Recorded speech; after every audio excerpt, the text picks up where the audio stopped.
Sir, I demand in this August House to make paternity leave a legal right in India. Sir, हमारे देश में जब बच्चे का जन्म होता है तो बधाइयां माँ बाप दोनों को मिलती हैं, लेकिन जिम्मेदारी पूरी तरीके से माँ यानी कि मदर के हिस्से में डाल दी जाती है और हमारा सिस्टम केवल मैटरनिटी लीव को मान्यता देता है, रिकॉग्नाइज करता है। ये एक सोसाइटल फेलियर है जिसे हमारे लॉज रीइंफोर्स कर रहे हैं। सर, कानून समाज का आईना होता है और जब कानून में फादर यानी पिता की केयर गिविंग रिस्पॉन्सिबिलिटीज को मान्यता नहीं दी जाती है तो हम इंस्टीट्यूशनली ये संदेश दे रहे हैं कि पेरेंटिंग केवल मां की जिम्मेदारी, it is only and only the mother's job. मैं ये मांग करता हूं कि पैटर्निटी लीव को लीगल राइट के रूप में मान्यता दी जाए। केयर गिविंग सिर्फ मां की जिम्मेदारी नहीं मानकर जेंडर डिवाइड को और गहरा नहीं किया जाना चाहिए। अब इसे बदलने का समय आ गया है। सर, एक मां 9 महीने तक बच्चे को पेट में पालती है व्हेन शी इज प्रेग्नेंट, फिर नॉर्मल डिलीवरी या सिजेरियन जैसी मुश्किल प्रोसीजर से गुजरती है। उसे मेडिकल केयर, दवाइयों के साथ साथ अपने हस्बैंड की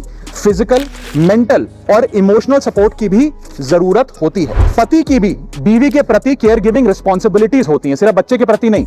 और ऐसे समय में हस्बैंड की प्रेजेंस कोई लग्जरी नहीं सर, बल्कि एक नेसेसिटी है। आज केवल सेंट्रल गवर्नमेंट एम्प्लॉइज को ही 15 दिन का पैटर्निटी लीव मिलता है, जबकि प्राइवेट सेक्टर में ये राइट या अधिकार है ही नहीं। स्वीडन, आइसलैंड और जापान जैसे देशों में ये लीगल राइट 90 दिन से लेकर 52 हफ्तों तक की गारंटीड राइट के तौर पे दिया जाता है। भारत में 90% वर्कफोर्स प्राइवेट सेक्टर में है, यानी कि अधिकांश पिताओं के पास ये अधिकार है ही नहीं।